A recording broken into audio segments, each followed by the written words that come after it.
반갑습니다. 하늘빛교회 성도 여러분, 수요 예배 말씀을 함께 나누고자 또 영상 앞에 앉았습니다.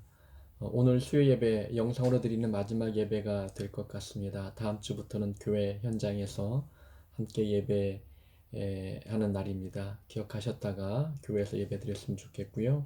오늘 하나님 말씀 야고보서 4장 11절부터 12절까지 두 절만 함께 봉독하겠습니다. 형제들아 서로 비방하지 말라. 형제를 비방하는 자나 형제를 판단하는 자는 곧 율법을 비방하고 율법을 판단하는 것이라. 내가 만일 율법을 판단하면 율법의 준행자가 아니요 재판관이로다. 입법자와 재판관은 오직 한 분이시니 능히 구원하기도 하시며 멸하기도 하시느니라. 너는 누구이기에 이웃을 판단하느냐. 아멘. 오늘 야고보서 5장 11절과 12절의 말씀을 통해서 재판관은 오직 한 분이라는 제목으로 말씀 함께 나누고자 합니다. 어느 가정에 부부싸움이 벌어졌습니다. 남편이 아내에게 말하기를 성경에 기록되어 있듯이 아내들은 남편에게 복종해야 된다 라고 공격하는 겁니다. 성경은 남편에게 복종해야 되는 것이 아내의 의무라고 말씀하고 있는데 왜 말을 듣지 않느냐라는 투의 공격이었지요. 그 말을 듣고 아내도 지지 않고 맞섭니다. 남편들아 아내 사랑하기를 그리스도께서 교회를 사랑하시고 그 교회를 위하여 자신을 주심같이 하라. 이 말씀도 있는데 왜 이 말씀을 기억하지 못하느냐라고 말하는 것이지요. 하나님 말씀이 부부싸움의 무기가 되고 있다는 것입니다.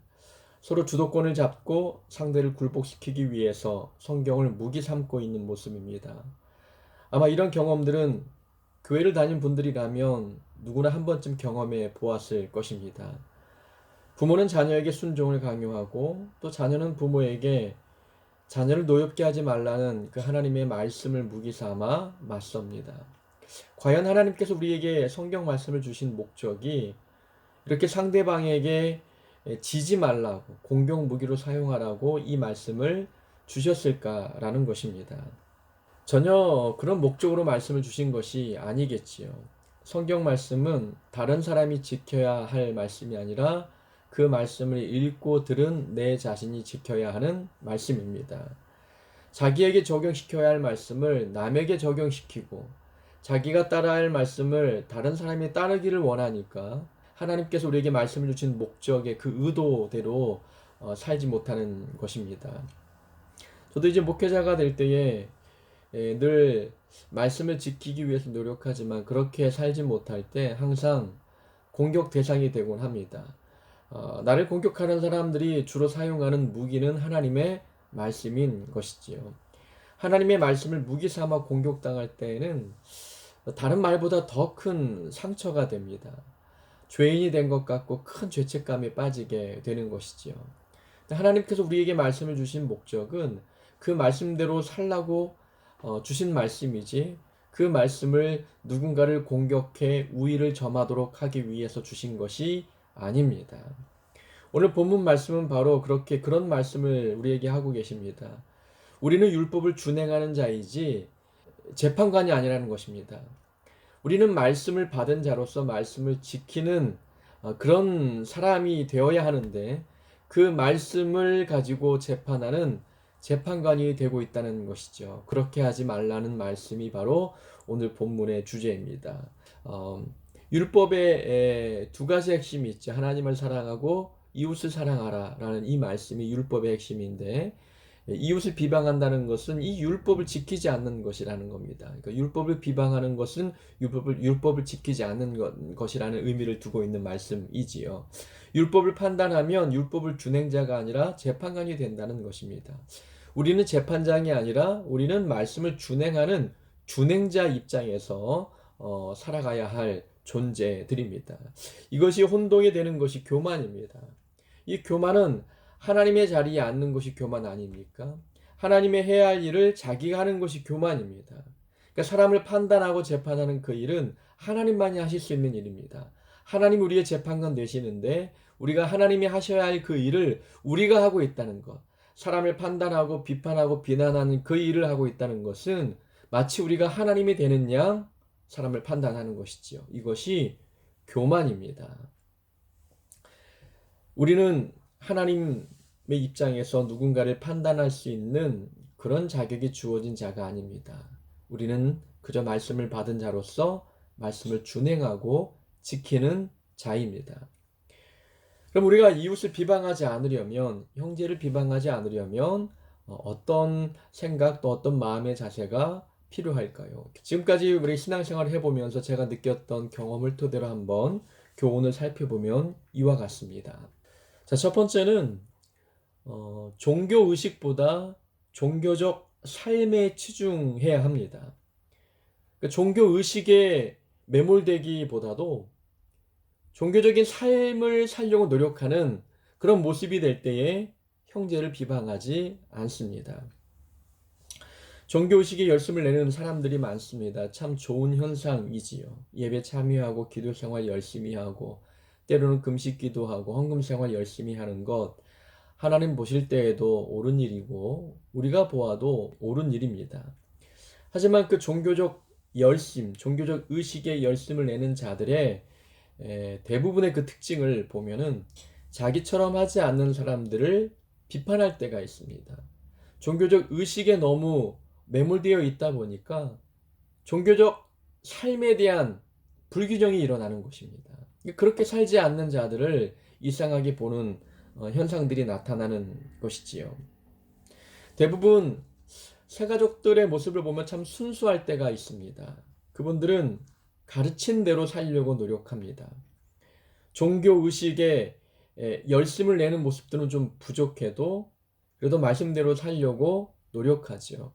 오히려 그들의 이해심이 더 기성 교인들보다 클 때가 많습니다. 좀 적절한 예화가 될지는 모르겠지만 목회자인 제가 교인들을 대할 때 누구를 대할 때 마음이 더 편한가 이거 한번 곰곰이 생각해 보았습니다. 교회를 오래 다녔던 권사님을 대하는 태도 그분들을 대할 때가 더 편할까? 아니면은 교회 이제 막 나와 신앙생활하고 있는 초신자들을 대하는 것이 편할까? 저는 초신자를 대하는 게 더 편합니다. 그분들은 목회자에 대한 고정관념이 없습니다. 목회자는 꼭 이래야만 돼라고 하는 그런 고정관념들이 없습니다.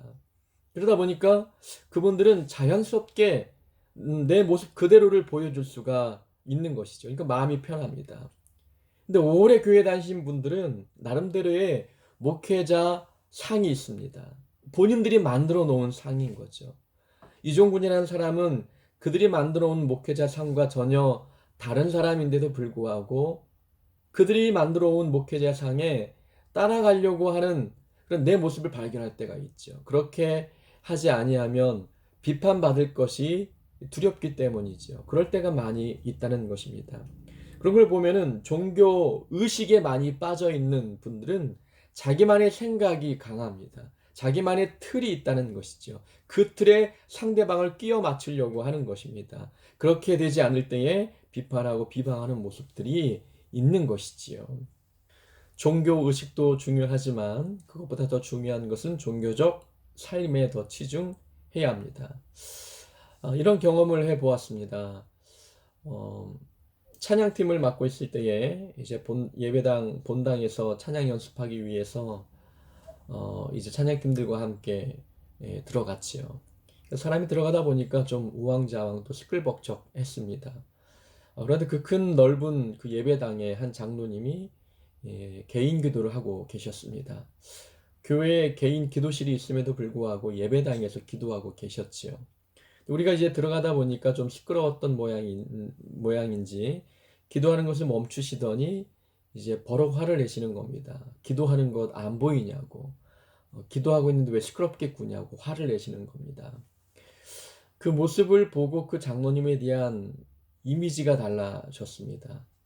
저렇게 열심히 기도하셨던 분인데 기도를 방해한다고 화를 내는 모습, 그것도 기도하다가 기도를 멈추고 화를 내는 모습에 어떤 내용을 갖고 기도하실까라는 생각이 들었죠. 예배당은 찬양 연습할 수 있는 곳이고 사람들이 왕래할 수 있는 곳인데 개인 기도실을 놔두고 당신이 이 예배당을 혼자 독점할 수 있는 것도 아닌데 저렇게 화를 내실까라는 생각이 좀 들었지요. 이 모습을 보면서 이제 종교 의식에 너무 매몰되어 있는 것은 아닐까라는 생각이 들었습니다. 본인은 열심히 하나님 앞에 기도하는데 내 이 종교 의식을 아무도 방해하지 말라는 그런 모습으로 비춰졌습니다. 저는 이 모습이 바로 종교적 의식에 매몰된 자의 모습이라고 생각이 됩니다. 종교적 삶에 치중했다면 기도하다가 누군가 들어왔으면 찬양 연습에 방해되지 않도록 조용히 개인 기도실로 옮겨가는 것이 더 지혜로운 모습이 아닐까라는 생각이 드는 것이지요. 우리가 신앙생활 하면서 종교의식에 너무 치중하다 보면 삶을 놓칠 때가 많이 있습니다. 종교의식을 하는 이유는 종교적 삶을 더 잘 살도록 하기 위함 아니겠습니까? 우리가 종교적 삶에 좀 더 치중하다 보면 비방하는 일들이 줄어들 것입니다. 또 하나는 말씀을 지식에 쌓지 말고 삶으로 실천해야 된다는 것입니다. 우리는 말씀의 지식의 양이 많으면 믿음이 좋다고 생각합니다. 지식의 양이 믿음이 좋은 것이 아니라 실천의 양이 믿음의 수준을 판단합니다. 실천을 많이 할수록 믿음이 더 좋은 것이지요. 사람이 많이 알면 가르치려고 합니다. 또 판단하려고 하는 것이지요. 자기의 지식 양이 자기의 믿음의 수준을 더 높인다고 착각합니다. 그러니까 본인은 많이 알고 있으니까 자기는 그렇게 살고 있는 것처럼 착각을 하고 있는 것입니다. 오해라는 것입니다. 지식에 있는 것이 곧 그렇게 살고 있다는 것을 대변하는 것은 아니기 때문에 우리는 늘 조심해야 합니다. 성경 지식을 많이 알고 있는 사람이 이해심이 많고 포용력이 많다? 그렇지 않은 것 같습니다. 삶으로 실천을 많이 하는 자들이 이해심이 더 많습니다. 그들은 알고 있거든요. 성경 말씀대로 사는 것이 얼마나 어려운지 알고 있어요. 실천해 본 사람들은 그것을 압니다. 그래서 말씀대로 살지 못하는 사람들을 비판하지 않습니다. 비방하지 않습니다. 내가 그렇게 살려고 노력해 보니까 잘 안 된다는 것 알기 때문에 그렇지요. 실천을 많이 해본 사람들이 더 포용력이 많고 긍휼이 많습니다. 지식만 가득한 사람은 이 지식으로만 판단하려고 하니까 옳고 그름은 분명하게 말할 수는 있어도 그런 행동을 하는 사람들을 품고 이해하고 하는 부분에 대해서는 많이 부족합니다. 세상 사람들이 그리스도인들을 향해서 많이 비난하는 경향이 있습니다. 그들의 비난을 보면 참 쉽게 비판합니다. 그런 이유가 있죠. 그들은 성경 말씀을 지식에만 두고 있기 때문에 그렇습니다. 그들이 알고 있는 성경 지식과 그리스도인들의 삶의 모습이 너무 다르거든요. 그러니 그들의 지식을 가지고 그리스도인들을 판단하는 것입니다. 만약 그들이 그 말씀대로 본인들이 한 번이라도 살아보려고 노력했다면 그 비방과 비판 쉽게 나오지 않을 것입니다. 본인들은 그리스도인이 아니기 때문에 본인들이 알고 있는 그 성경 지식대로 살지 않아도 된다고 생각하고 있는 듯합니다. 그러니 본인들은 위에서 그리스도인들을 내려다보면서 판단하기 쉬운 것이지요. 이웃을 사랑하라 라는 이 말씀은 지식이 아닙니다. 이것은 행동입니다. 삶입니다. 그래서 하나님의 말씀을 지식에 쌓지 말고 삶으로 실천해 볼 때에 실천을 많이 하는 사람들일수록 상대방을 비방하고 비판하지 않습니다. 남을 비판하면 본인은 의로워지는 것 같습니다. 이것은 거짓된 의로움이라고 저는 말합니다. 남을 비판하면 자기는 의로워지거든요. 나는 그와 같지 않다는 겁니다. 나는 그 사람과 같지 않다는 생각이 있기 때문에 남을 신랄하게 비판하면 자기는 그 사람이 나쁜 사람이 될수록 자기는 더 의로운 사람이 되는 것 같은 착각에 빠집니다. 이것은 사단이 주는 거짓된 의로움입니다. 이런 거짓된 의로움에 빠지다 보면 더 많은 사람들을 비판하게 되어 있습니다. 우리는 다 같은 죄인입니다. 누가 누구를 비판한다? 그럴 수 없습니다. 누군가를 비판할 수 있는 자격이 우리에게는 없습니다. 주어지지 않았습니다. 우리는 객관적인 사람이 아니기 때문에 객관적인 판단을 내릴 수가 없습니다. 자기와 친하면 그쪽 편을 들게 되어 있습니다. 그 사람 말만 듣고 그 말이 옳다고 생각합니다. 그래서 그 사람은 옳은 사람이고 그와 반대편에 있는 사람은 다 그런 사람으로 생각하게 되어 있습니다. 이것이 바로 인간이 갖고 있는 한계입니다. 우리는 객관적일 수 없기 때문에 객관적인 판단을 내릴 수 없습니다. 그래서 재판관은 오직 하나님이시고 우리는 하나님의 말씀에 순종해야 할 준행자입니다. 우리의 정체성을 분명히 깨닫기를 원합니다. 나는 말씀의 준행자이지 말씀의 재판관이 아니다. 이 정체성을 가지고 살아가는 자들이 되어야 합니다. 하나님의 말씀은 내가 보는 거울입니다. 상대방에게 비춰주는 거울이 아니라 내가 보는 거울입니다. 하나님의 말씀은 사단을 향한 공격 무기이지 이웃을 향한 공격 무기가 아닙니다. 이 하나님의 말씀에 대한 분명한 지식을 가지고 우리의 정체성을 분명히 깨닫고 서로 비방하지 않고 사랑하고 용서하고 이해하는 그런 삶을 살아가는 우리 모두가 될 수 있기를 주의 이름으로 축원합니다. 기도하겠습니다. 하나님 아버지 감사합니다. 우리 하늘뜻교회 성도님들 오늘 하루도 하나님 말씀대로 살려고 노력했습니다. 노력했지만 그대로 살지 못했던 부분들도 많이 있사오니 하나님 그런 모습들을 서로 비판하고 비방하지 않게 하여 주옵소서. 서로 용서하고 사랑하고 이해하는 자들 되게 도와주옵소서. 그래서 하늘뜻교회가 사랑이 가득하고 이해심이 가득하며 긍휼이 충만한 교회가 되게 도와주시옵소서. 코로나 위기 때문에 온 나라가 시끄러웠지만 하나님의 은혜로 잠잠해지고 있습니다. 하나님께 감사하는 마음을 갖고 하나님께 모든 영광 올려드린 우리 모두가 되게 도와주옵소서. 하나님 우리 하늘뜻교회 모든 성도들의 육적인 건강뿐 아니라 영적인 건강도 지켜주시고 코로나 위기로 말미암아 보았던 많은 경제적인 피해도 다시 회복시켜 주시옵소서. 우리 하늘뜻교회가 날마다 부흥되고 성장하며 성숙해지는 교회가 되게 도와주옵소서.